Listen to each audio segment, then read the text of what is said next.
আমার এক মেয়ে অষ্টম শ্রেণীতে পড়া অবস্থায় গোপনে একজনের সাথে অবৈধ সম্পর্কে জড়িয়ে পড়ে, এতে সে বেবি কনসিভ করে ফেলে। লোকলজ্জার ভয়ে আমি গোপনে তার অ্যাবর্শন করাই। এখন সে এবং আমার বাবা মা সবাই অত্যন্ত লজ্জিত এবং অনুতপ্ত। আল্লাহর কাছে খাঁটি মনে তওবা করেছি। এখন তাকে আমার জিনার শাস্তি দিয়ে পবিত্র করতে চাই। আমরা জিনার শাস্তি পবিত্র করতে চাই যেন সে আখিরাতে আল্লাহর পাকড়াও থেকে বেঁচে যায়। এ বিষয়ে ইসলামী দৃষ্টিভঙ্গি আপনার কাছে জানতে চাই। বাচ্চা দুধ খেলে মায়ের অজু ভাঙবে কিনা? কোন লোক তার স্ত্রী থাকার পর একাধিক মেয়ের সাথে কথা বলেন, সম্পর্ক রাখার চেষ্টা করেও ফেরানো যাচ্ছে না, স্ত্রী হিসেবে করণীয় কি? বিয়ের পর কি কোনো ছেলের জন্য আগের গার্লফ্রেন্ডের সাথে কথা বলা হালাল হবে বইয়ের অনুমতি ছাড়া? বাবা মা কোনো অন্যায় করলে বা গুনাহ করলে সন্তানের উপর কি কোনো প্রভাব পড়ে? পারিবারিকভাবে বিয়ে ঠিক হওয়ার পর মেয়ের সাথে ফোনে কথা বলা যাবে কিনা? নামাজে সালাম ফিরানোর সময় পাশে থাকা আয়নার দিকে চোখ গেলে কি গুনাহ হবে? আমার স্বামী মারা গিয়েছেন, আমি দ্বিতীয় বিয়ে করতে চাই, কিন্তু কিয়ামতের দিন আমি প্রথম স্বামীর সাথে থাকতে চাই, এটা কি হবে? তখন আমাদের আপনি লিখেছেন সবার সময় বীর্য বিছানা চাদরে পড়লে বিছানা নাপাক হবে কিনা? নাপাক হলে তার করণীয় কি? যদি এটাকে খুঁটিয়ে উঠাতে পারেন তাতেও পাক হবে, আর ধুয়ে ফেলতে পারে সেটা উত্তম। অন্তত ওই জায়গাটা শুধু ধুয়ে ফেললেই কিন্তু পাক হয়ে যাবে, পুরো বিছানা না ধুলেও চলবে। একাম বাহাদুর হাওলাদার আপনি লিখেছেন বাচ্চা দুধ খেলে মায়ের অজু ভাঙবে কিনা? না, বাচ্চা দুধ খেলে মায়ের অজু ভাঙবে না। কাজী ফাতেমা লিখেছেন কোন লোক তার স্ত্রী থাকার পর একাধিক মেয়ের সাথে কথা বলেন, সম্পর্ক রাখার চেষ্টা করেও ফেরানো যাচ্ছে না, স্ত্রী হিসেবে করণীয় কি? স্ত্রী হিসাবে নিজেকে পরিপাটি রেখে যথাসম্ভব তার মধ্যে যদি কোনো প্রকার অভাব থাকে, শূন্যতা থাকে, সেটা দূর করার চেষ্টা করা উচিত। সেই সাথে বোঝানো, ভালোবাসা দিয়ে কিংবা অভিমান করে কিংবা মুরব্বীদের মাধ্যমে বিভিন্নভাবে নরমে গরমে তাকে বোঝানো উচিত। এবং অন্য কারোর মাধ্যমে নিজে কোনোভাবে যদি সংশোধন করা না যায়, তাহলে সেক্ষেত্রে তার পাপের কারণে স্ত্রী তিনি পাপী হবেন না, অপরাধী হবেন না, প্রত্যেকের পাপের বোঝা তিনি বহন করবেন। সবর করে যদি আপনি তার সাথে সংসার করে থাকতে চান, সেটা সুযোগ আপনার জন্য শরীয়ত রেখেছে। আর যদি তার এই দুশ্চরিত্র এটার মাঝে আপনার টিকে থাকাটা কঠিন হয়, আপনার সবরের বাইরে চলে যায়, মনে হয় যে আল্লাহর বিধান লঙ্ঘন করে ফেলবেন, তাহলে সেক্ষেত্রে মুরব্বীদের মাধ্যমে তার কাছ থেকে তালাক নেয়ার এখতিয়ারও আপনার আছে। এর আখতার আপনি লিখেছেন বিয়ের পর কি কোনো ছেলের জন্য তার আগের গার্লফ্রেন্ডের সাথে কথা বলা হালাল হবে বইয়ের অনুমতি ছাড়া? গার্লফ্রেন্ড এই শব্দটাই হলো একটা নোংরামির শব্দ। আমরা গার্লফ্রেন্ড বলবো না, বরং বলবো যে তার জেনার সঙ্গী, যার সঙ্গে সে জেনায় লিপ্ত ছিল বা হারাম সম্পর্কে লিপ্ত ছিল, সে অবৈধ বন্ধু, হারাম বন্ধু, তার সাথে কোনো যোগাযোগ রাখা যেতে পারে কিনা? তো বিয়ের পর হোক আর বিয়ের আগে হোক, কোনো মেয়ের সাথে কোনো ছেলে যদি হারাম সম্পর্ক থাকে, তাহলে সেই মেয়ে হোক আর ছেলে হোক, একজন অন্যজনের সাথে হারাম এটা বুঝতে পারার পর, তওবা করার পর, ফিরে আসার পর পুনরায় যোগাযোগ করা এবং সেই হারাম বন্ধু সুলভ যে যোগাযোগ আছে সেটা করা তাদের জন্য জায়েজ নয়। একান্ত নিরুপায় হয়ে কোনো প্রয়োজনে একজন আরেকজনের সাথে যোগাযোগ করতে, সেটা তো অবশ্যই জায়েজ আছে।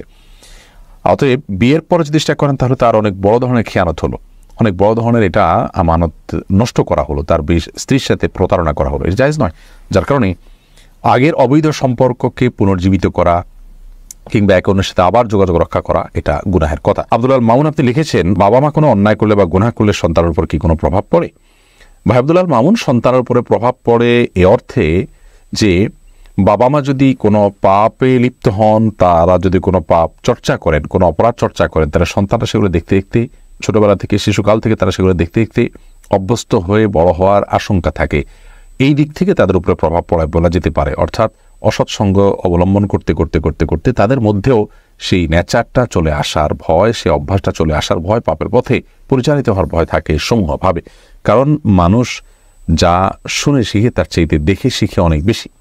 শিশুদের মধ্যে এই প্রবণতাটা আরো অনেক বেশি। এই জন্য বাবা মা কোনো পাপ করলে এ অর্থে সন্তান প্রভাবিত হতে পারে যে তাদের সে পাপ দেখতে দেখতে সন্তানরাও সে পথে পরিচালিত হওয়ার সমূহ আশঙ্কা আছে। আর যদি প্রভাবিত হওয়া বলতে আপনি এই বোঝান যে স্পিরিচুয়াল কোনো ক্ষতি, অর্থাৎ অন্তর্নিহিত কোনো ক্ষতি আছে, যেমন বাবা মা পাপ করবেন আর তার জন্য পাপের বোঝা সন্তানের উপরে পড়বে, বা অনেক সময় বলা হয় যে বাবা মা পাপ করছেন সেজন্য গর্ভস্থ সন্তান নষ্ট হয়েছে, খারাপ হয়েছে, এটা হয়েছে, সেটা হয়েছে, তাহলে সেটা সঠিক নয়। কারণ ওয়াল্লাহ তাযিরু ওয়াজিরাতুন বিজরি উখরা, আল্লাহ তাআলা বলেছেন একজনের পাপের বোঝা অন্যজন বহন করবে না। বিধায় এ অর্থে সন্তান পিতামাতার পাপের কোনো বোঝা বহন করবে না এবং তার প্রভাব তার উপরে পড়বে না, প্রত্যেকের পাপের বোঝা তাকেই পাবে। ফয়সাল হোসেন আপনি লিখেছেন পারিবারিকভাবে বিয়ে ঠিক হওয়ার পর মেয়ের সাথে ফোনে কথা বলা যাবে কিনা?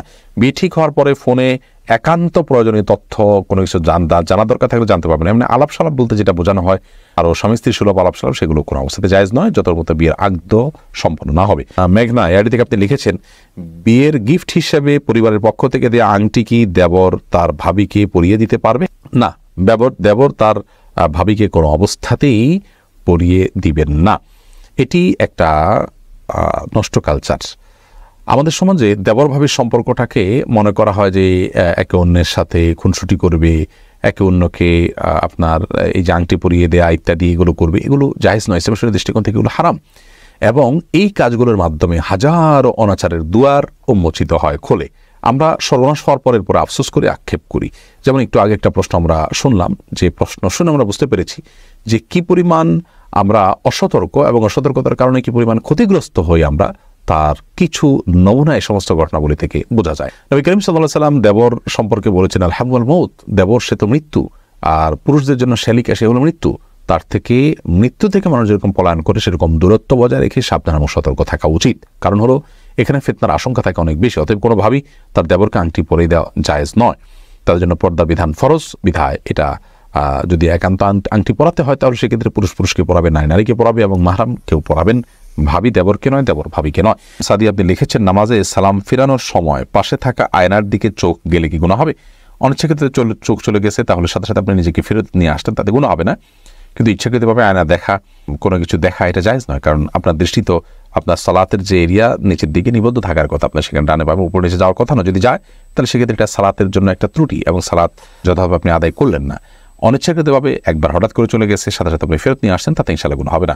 মৃধা মানিক লিখেছেন, সবার পর বিছানার চাদর পরিবর্তন না করে ওই বিছানার চাদরের উপরে অন্য কোনো সময় জানামাজ দিয়ে নামাজ পড়া যাবে কিনা? সবাসের পর বিছানার চাদর পরিবর্তন না করে, জি। যদি নাপাক পড়ে থাকে তাহলে সেটা পাক করার তো ভেরি ইজি। ওই জায়গাটা ধুয়ে ফেললে পাক হয়ে যাবে, বা খোঁচায় উঠে ফেললেও পাক হয়ে যাবে, বা বিছানার অন্য পাশে দাঁড়িয়ে আপনি নামাজ পড়তে পারেন। আর জানামাজ বিছায় নামাজ পড়লে তো নামাজ হবে, কোনো অসুবিধা নেই। খন্দকার সাইদ আপনি লিখেছেন, কোনো আমলের মাধ্যমে কি মানুষের ভাগ্য পরিবর্তন হয়? দোয়ার মাধ্যমে মানুষের ভাগ্য পরিবর্তন হয়। কিছু ভাগ্য আছে যেগুলো চেঞ্জেবল, পরিবর্তন হওয়ার সুযোগ আছে, সেগুলো দোয়ার মাধ্যমে পরিবর্তন হতে পারে। তবে পরিবর্তন হয়ে কোথায় গিয়ে দাঁড়াবে সেটাও আল্লাহ তাআলা জানতেন, এবং সেটা আল্লাহর কাছে চূড়ান্তভাবে লিখিত আছে, যেটা তাকদীর লেখক ফেরেশতারাও জানেন না। ইবনে তাইমিয়া রাহিমাহুল্লাহর একটি গুরুত্বপূর্ণ হাদিসের ব্যাখ্যা এবং হাদিস উপস্থাপনের মাধ্যমে আমরা এটা বুঝতে পারি। মুক্তা আপনি লিখেছেন, আমার স্বামী কথায় কথায় বকাবকি করে, আমার করণীয় কি? আপনি ধৈর্য ধারণ করবেন, স্বামীকে বোঝাবেন, কোনো আলেমের মাধ্যমে নসিহা করাবেন, এবং যথাসম্ভব নিজেও নিজের ত্রুটিগুলোকে সংশোধন করার চেষ্টা করবেন। সাদিয়া আক্তার আপনি লিখেছেন, আমার স্বামী মারা গিয়েছেন, আমি দ্বিতীয় বিয়ে করতে চাই, কিন্তু কিয়ামতের দিন আমি প্রথম স্বামীর সাথে থাকতে চাই, এটা কি হবে? কিয়ামতের দিন কি হবে? এটা আলেমুল গায়বের বিষয়, একমাত্র আল্লাহ তাআলা ভালো জানেন। আমাদের দুনিয়ার আশা আকাঙ্ক্ষা আমরা যেভাবে লালন করি, মৃত্যুর পর আমাদের হুবহু এরকমই থাকবে, ব্যাপারটা কিন্তু সেরকম না। বিধায় আপনার যদি নিজের চরিত্র হেফাজত করাটা প্রশ্ন সাপেক্ষ বিষয় হয়, তাহলে সেক্ষেত্রে আপনি বিয়ে করাটাই উত্তম। বিশেষ করে একজন জীবনসঙ্গী এটা খুবই প্রয়োজন হয় বেঁচে থাকার জন্য। সেই জায়গা থেকে আপনি বিয়েতে আবদ্ধ হওয়া উচিত, এবং আল্লাহ রাব্বুল আলামিন কিয়ামতের ময়দানে কোন স্বামীর সাথে আপনার হাসর করাবেন, শেষ স্বামী হিসাবে তিনি আপনাকে পাওয়ার কথা, তিনি পাবেন নাকি আগের স্বামী পাবেন, এই বিষয়টি সম্পূর্ণ আলেমুল গায়বের বিষয়, আল্লাহ তাআলা ভালো জানেন। এই বিষয়ে কোন হাদিস স্পষ্ট করে আলাদা করে কিছু বলে দেয়নি, যেটা আমি নিশ্চিত করে বলতে পারি আমি যতটুকু জানি। আল্লাহু বিসওয়াব। আমি একজন বিপর্যস্ত পিতা। আমার এক মেয়ে অষ্টম শ্রেণীতে পড়া অবস্থায় গোপনে একজনের সাথে অবৈধ সম্পর্কে জড়িয়ে পড়ে, এতে সে বেবি কনসিভ করে ফেলে। লোকলজ্জার ভয়ে আমি গোপনে তার অ্যাবর্শন করাই। এখন সে এবং আমার বাবা মা সবাই অত্যন্ত লজ্জিত এবং অনুতপ্ত।